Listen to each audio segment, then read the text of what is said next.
Què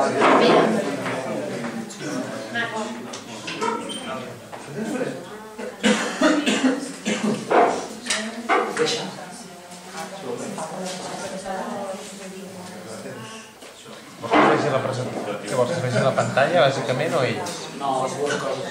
Doncs llavors... Sí?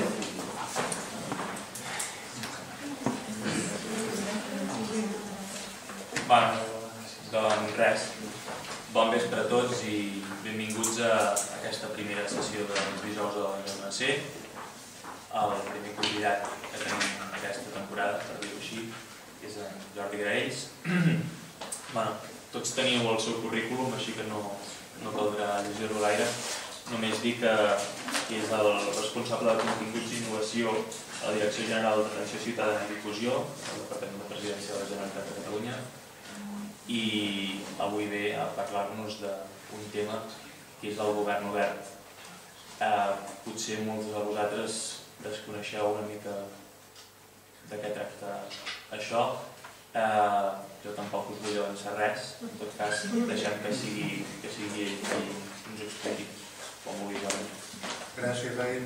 Gràcies per convidar-me i a veure si estic a l'alçada de l'expectativa que teniu, i si no m'ho dieu tranquil·lament després. Perquè no, com que és una mica tard, he posat unes quantes diapositives una mica provocadores. I el David m'ha dit, són gens de confiança, les pots posar.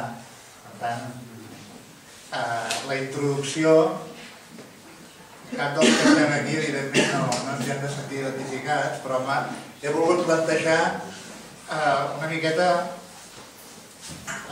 de mirar d'una llambregada quin em sembla que podria ser el discurs pre-situació de la que volíem parlar aquí. He agafat una imatge que representa una sèrie de persones que a mi em servia per identificar aquesta vella mentalitat que podem identificar amb aquestes senyores que miren aquí, els llavis que toquin el licor no tocaran els nostres. M'ha encantat. Una mica, he agafat unes quantes imatges del Rodera. El Rodera és una persona que té una manera de pensar una mica no gaire del país, però publica alguns dibuixos que fan reflexionar moltíssim. I ell va publicar aquest, que em va servir una miqueta per intentar escenificar que venim sobretot de l'àmbit governamental, en alguns casos, un tipus de discursos que estan arribant a l'exhauriment. Una cosa que és bastant òbvia i que em semblava que aquesta diapositiva ho representava molt bé, i encara més aquesta altra. El que vindrem a plantejar, ara la cosa s'anirà animant, però us plantejaré un canvi de valors en la política, en l'administració, en moltes coses que ja en parlem molt sovint amb en Xavier, amb tota la gent amb qui coincidim, i que ens sembla que nosaltres hauríem de poder fer un pas valent endavant ara que es va obrint l'escenari, que per això se'ns comença a obrir.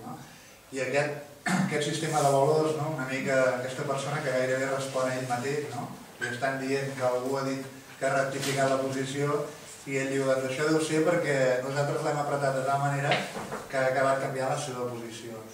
També aquesta el Rodera la va publicar en plena crisi de la construcció i ens servia una miqueta per il·lustrar això. Hi ha un canvi de paradigma en tots els nivells, no és tan sols només social, personal, és bàsicament econòmic, i davant d'això hi poden haver moltes solucions. He començat a agafar algunes que em semblava que podien ser divertides, a reduir costos, a reduir personal, és una mesura que de vegades s'ha d'acabar aprenent, però no és l'única. Com veurem, proposarem una manera de pensar diferent. Aquesta altra imatge segur que ho heu vist per la xarxa perquè corren molt i em va semblar que per intentar representar que de vegades la productivitat no està lligada forçosament amb una decisió presa. Se'ls poden prendre de molt tipus, però sobretot en aquest país se'n prenen algunes que comencen a ser preocupants. I quan es fan plans per estimular l'economia o l'ocupació, doncs de vegades són això apagats o porten algun pedaç o en aquest cas una tirita. I a més se solen fer des de plantejaments, jo n'hi dic etnocèntrics, però que estem arribant a una situació en què difícilment tots els que són perifèria o tots els que són diferents tenim poca cabuda amb el discurs més oficials que hi pugui haver. Aquest dibuix del Forges em va semblar que representava...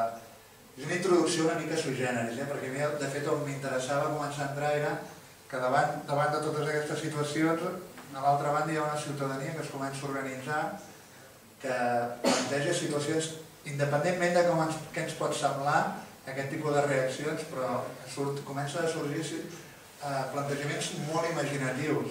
Aquest va ser, els Reenfadats, va ser un col·lectiu de passatgers que pujaven per Ponent, per la costa Ponent, per Vilafranca, i tot just quan s'estaven fent les obres de l'AVE. Hi havia un altre col·lectiu, que el deviu recordar perquè van sortir com 30 minuts, que eren els que baixaven de Girona i aprofitaven el viatge amb el tren i s'organitzaven una mica i van aconseguir fins i tot que Renfe els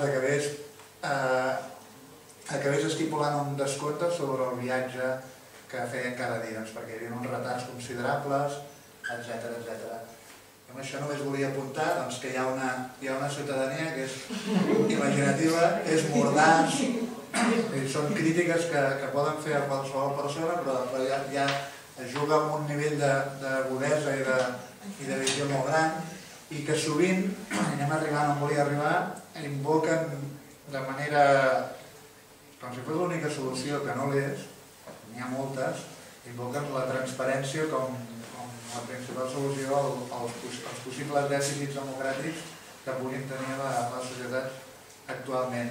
Aquest cas, no sé si el coneixeu, això és la platja de Copacabana de Rio, i això era el setembre del 2011, i una organització de Rio que lluita contra la criminalitat, però també per una millor gestió pública, va plantar 597 escombres que tenen el color de la bandera brasilera per representar els 597 diputats i senadors. Va ser en el moment en què la presidenta de Brasil va acceptar la quarta dimissió d'un ministre per corrupció en menys d'un any. Això era el setembre del 2011. Em va semblar una imatge una mica il·lustrativa, molt simbòlica, però una mica per parlar-vos del que us volia comentar.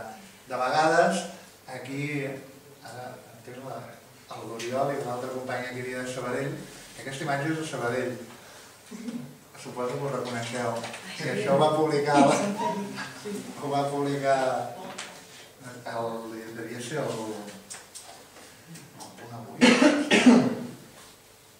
quan tenia l'edició local, i això va ser precisament quan aquesta organització internacional que parlàvem abans amb el David i amb l'Oriol, em sembla que era, o amb tu, van donar el Premi Transparència Internacional de l'organització. Van elaborar uns indicadors i van donar el premi a dues ciutats que són molt diferents. El premi de la ciutat més transparent a Sant Cugat, però al mateix temps li van donar a Sabadell. I esclar, ara com que esteu gravant no diré el que em penso,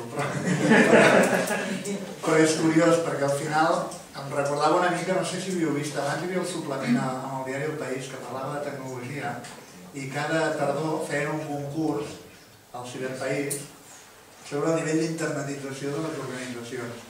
Què passava? Que els ajuntaments i les administracions estaven tan a la guai que s'arribaven a especialitzar en una mica, no enganyar, però especialitzar-se en complir els indicadors que sabien que el diari El País feia servir per mesurar el nivell de penetració d'internet. Llavors arribava la tardor i alguns alcaldes que eren més pinxos i d'això els acabaven dient al seu personal: estigueu a la guai perquè d'aquí un mes i mig així el Ciberpaís trobarà l'enquesta. Això vol dir que hi haurà actuacions anònimes a les trucades del 010 en el cas dels municipis, tindreu sol·licituds per veure en quin termini responeu, missatges a les bústies genèriques, i clar, tothom estava esperant. I el que estava més a la guai acabava complint uns objectius increïbles i sortia en un rànquing, es barallaven una mica per veure qui assolia el primer lloc. Això de vegades és perillós perquè ens hauríem de creure una miqueta, si invoquem la transparència com un recurs, com un dels recursos del que venim a parlar aquí, de la governança oberta, doncs li hauríem de donar tot el valor del món. Com ens sentim? Jo almenys personalment, ara us ho dic, em sento una mica com despistat, no? Em sento una imatge aquesta, una mica perdut. Necessito un referent, necessito veure què hi ha que estigui funcionant, què ens pot inspirar, què podem fer nosaltres de manera diferent, quins valors com a comunitat ens sembla que podem tenir, que podem complir, que seria l'objectiu del que es venia a exposar aquí. Coses que a mi personalment m'agraden. M'agrada el que està fent el govern dels Estats Units i especialment m'agrada aquesta web que es diu With the People. With the People és una web que permet, suposo que la coneixeu, perquè hi vam plantejar una pregunta al govern nord-americà per un català resident als Estats Units. I li preguntàvem quin nivell quines possibilitats d'assoliment de la llibertat com a poble català teníem. I al final vam fer una resposta com molt políticament correcta, no? Va dir que era un afer, per tant ja veig que ho coneixeu. Això penseu que va sortir, em sembla recordar, si m'equivoco m'ho dius, alguna cosa, perquè tu també controles. Em fa l'efecte que va sortir el setembre també del 2011. Aquest 2011 van passar moltes coses.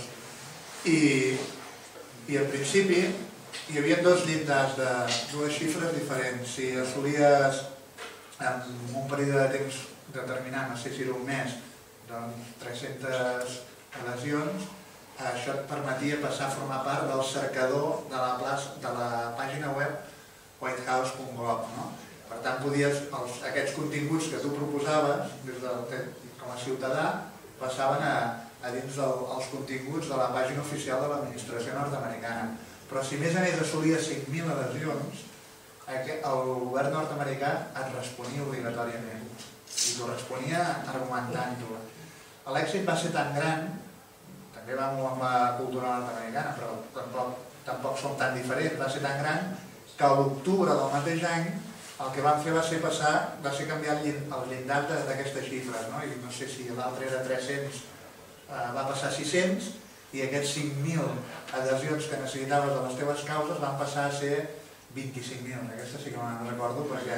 25.000, no? Perquè era la xifra que havíem d'assolir, ens vam assolir 35.000 o 40.000. Llavors, clar, és un exemple que aquest tipus d'eines no comporten una feina excessiva de gestió en el back-office, que a mi pràcticament era el que em preocupa, i el Xavier també, i en canvi t'ajuden a culturitzar o ajuden a apropar a la ciutadania a l'acció de govern.